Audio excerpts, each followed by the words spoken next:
Congress party అభ్యర్థిగా నేను బరిలో ఉంటానని చెప్పడానికి ప్రెస్ మీట్ పెడుతుంది. ఏమిటంటే కారణాలు ఎందుకు నాకే సీట్ ఇవ్వాలని ఇప్పుడు మాట్లాడుకుందాం. తెలంగాణ ఉద్యమంలో గాంధీ మెడికల్ కాలేజీలో వైద్య విద్యార్థిగా ఉండి 2001 నుంచి 2014లో తెలంగాణ కోసం కొట్లాడు. అనేక సార్లు జైలుకి అనేక ఉద్యమాల్లో ఉన్నాం. కోదండరాం గారి సారథ్యంలో ఉద్యమం సకల జన సమ్మెలో పాల్గొని తెలంగాణ వచ్చే వరకు కష్టపడ్డాం. 2014లో టీఆర్ఎస్ అది గమనించి నాకు పినపాక నుంచి టికెట్ వచ్చింది.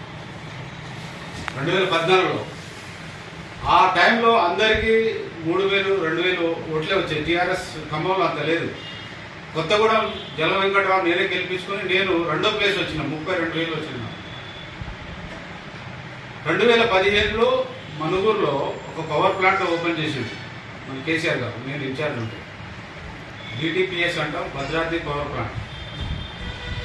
ఆ ప్లాంట్ నాసి రకం అని, అది కరెక్ట్ సూపర్ క్రిటికల్ టెక్నాలజీ కాదని టీఆర్ఎస్లో ఫస్ట్ ఈ కేసీఆర్ అక్కడే స్కామ్ చేస్తున్నాడు, లంచం తీసుకుంటున్నాడని గమనించింది నేనే, స్మెల్ చేసింది నేనే, ఆయన మీద తిరగబడింది నేను. సో 2016లో టీఆర్ఎస్ సస్పెండ్ చేశారు. 17లో మేము కాంగ్రెస్లో జాయిన్ అయ్యి అక్కడ పిండపాక నుంచి రేగా కాంతారావు, మనమ వెంకటేశ్వర్లు, హరిప్రియ ఇల్లంది ముగ్గురిని గెలిపించుకున్నాం. దురదృష్టు వాళ్ళు 2018లో టీఆర్ఎస్ వెళ్ళిపోయేసరికి మేము కాంగ్రెస్ పార్టీలో ఉన్నాం. మొన్న జరిగిన 23 ఎలక్షన్లో అదే మా కొత్తగూడెం కాన్స్టిట్యున్సీ సిపిఐకి అలయన్స్ ఉండేది. కొత్త ధర్మంగా సిపిఐని గెలిపించుకొని ఇల్లందు పూర్వం కనుకయ్య మళ్ళీ పినపాక పాయం గారిని గెలిపించుకున్నాం. సిపిఐని గెలిపించడం ప్రధాన పాత్ర మా ఇద్దరి దేవుడు. కాబట్టి ఉద్యమ దశలో కావచ్చు, అదేవిధంగా నేను సింగరేణిలో డాక్టర్గా పనిచేశాను. సింగరేణి కార్మిక నాయకుడిగా, అంటే మీకు ఇక్కడ ఐడియా ఉండొచ్చు, INTUC కాంగ్రెస్ అనుబంధ సంస్థ, ఆ ట్రేడ్ యూనియన్లో కార్మిక నాయకుడిగా పనిచేశాను. 2012 నుంచి గుర్తింపు సంఘం సింగరేణిలో 2 సార్లు నేనే తీసుకొచ్చాను. మొన్న కూడా సింగరేణి పొంగులేటి ఆదేశాల వరకు సింగరేణిలో కూడా కార్మిక సంఘం గెలిచాం. మేము ఏమంటున్నామంటే ఇవంతా కష్టపడుతున్నాం. ఇక్కడ ఆలోచించాల్సి ఏంటంటే ఉద్యమకారు కోటలో ఇస్తారా, కార్మిక నాయకుడి కోటలో ఇస్తారా, వైద్యుడి సేవలుగా గుర్తించి ఇస్తారా?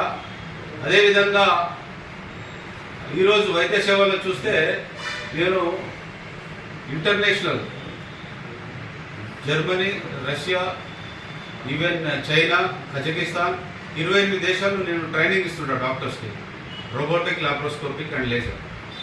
ఈవెన్ మీ ఇక్కడ ఉన్న మహబూబాద్లో చాలాసార్లు సర్జరీ నేను వస్తా. ఖమ్మంలో అనేక హాస్పిటల్లో నేనే క్రిటికల్ సర్జరీ చేస్తున్నాను. ఈరోజు సూర్యాపేట కూడా సర్జరీ, నల్గొండ సర్జరీ చేసి ఇక్కడ వచ్చేస్తుంది. సో చాలామంది డాక్టర్స్కి నేనే ట్రైనింగ్ ఇస్తున్నాను. అదొక దేవుడు ఇచ్చిన వరం నాకు. సో వైద్య సేవలు గుర్తించి ఇస్తారా అనే దాంట్లో మీరు ఏ ఎగ్జామ్ పెట్టినా నాకే సీట్ ఇవ్వాలనేది నేను రిక్వెస్ట్, డిమాండ్ చేస్తున్నాను. ఇంకోటి ముఖ్యంగా, మరీ ముఖ్యంగా మా కొత్తగూడెం జిల్లా తీసుకుంటే 5 నియోజకవర్గాలు, 5లో భద్రాద్రి కొత్తగూడెం జిల్లా, కొత్తగూడెం ఒకటే జనరల్, మిగతా 4 ST రిజర్వ్. ఈసారి పొంగులేటి గారు ఏం చేశారంటే ఆ 4 ఆదివాసులకే కేటాయించారు. ఇల్లందు లంబాడీస్కి ఇవ్వాలనేది మాకు డిమాండ్ ఉండే ఎప్పటి నుంచి. అది కూడా ఆదివాసులకు ఇచ్చారు కాబట్టి ఆ జిల్లా నుంచి లంబాడి, బంజారా సామాజిక వర్గానికి రిప్రజెంటేషన్ లేదు, గుర్తింపు లేదు. ఆ ఒక్క హక్కును మేము అడుగుతున్నాం. అది హేతుబద్ధమైన, న్యాయమైన, ధర్మమైన డిమాండ్గా మేము భావిస్తున్నాం. మీకు అర్థం కావచ్చు. ఎందుకంటే మహబూబాద్ జిల్లాలో ఇప్పుడు ఇక్కడ ఉన్న ఎమ్మెల్యే గారు, మా సీనియర్ సర్జన్ మురళి గారు, సీనియర్, వీళ్ళ కోటా ఫినిష్ అయిపోయింది. ఇక్కడ కోటా ఫినిష్ అయిందంటే ఆల్రెడీ లంబాడీస్, బంజారాస్, మహబూబాద్కి ఆల్రెడీ వీళ్ళ కోటా ఫినిష్ అయింది. రిప్రజెంటేషన్ ఇల్లందు పినపాక నుంచే తీసుకోవాలి. ఆ ఉద్దేశంగా ఆ డిమాండ్ కోసం ఇక్కడ రావడం జరిగింది. రెండవది బలరాం గారు సీనియర్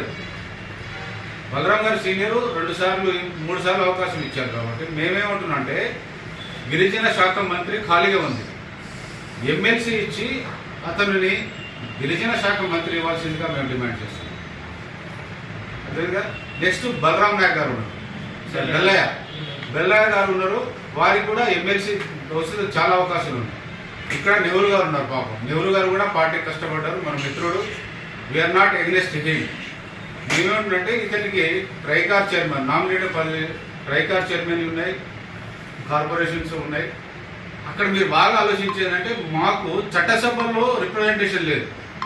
ఏది మా కొత్తగూడెం జిల్లా నుంచి, ఇల్లందు, పినపాక, భద్రాచలం నుంచి బంజారాస్కి రిప్రజెంట్ లేదు. 2.5 లక్షల ఓట్లు ఉన్నారు మాకు.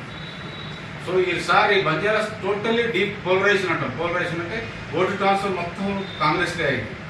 ఇందిరా కాంగ్రెస్ అని ఫీలింగ్ తోటి ఇచ్చారు. కాబట్టి ఈసారి బలరాం నాయక్ గారికి మంత్రి, బెల్లయ్య నాయక్ ఎమ్మెల్సీ, నెహ్రూ నాయక్ గారికి నామినేటెడ్ కార్పొరేషన్ వీళ్ళకి ఇచ్చి ఎంపీ మాత్రం కొత్తగూడెం జిల్లా ఉన్న ఇల్లందు, భద్రాచలం, పినపాక ఇవ్వాలని డిమాండ్ చేస్తున్నాం. ఇది న్యాయమని చాలా మందికి ఇదే ఎడ్యుకేట్ చేస్తున్నాం. ఇది ఒక న్యాయమైనది, ధర్మమైన డిమాండ్ అని మేము భావిస్తున్నాం. అదే ఢిల్లీలో కలిసాం, దీపదాస్ మున్సిని కలిసాం. అదేవిధంగా మన పొంగులేటి శ్రీనివాసరెడ్డి గారి ఎన్నో టైం నుంచి మేము సింగరేణిలో కలిసి పనిచేసాం, టీఆర్ఎస్ కలిసి పనిచేసాం. కాబట్టి వాడికి కూడా రిక్వెస్ట్ చేస్తున్నాం. అదేవిధంగా ఇక్కడ రామ్ సాయం సురేందర్ రెడ్డి గారు ఉన్నారు, చాలా మాజీ సీనియర్ నాయకులు. భరత్ చంద్రారెడ్డి గారు, శ్రీకాంత్ రెడ్డి గారు, వేం నరేందర్ గారు, ఇప్పుడు కేవీపీ అంటాం, తెలంగాణ కేవీపీ వేం నరేందర్ రెడ్డి గారు.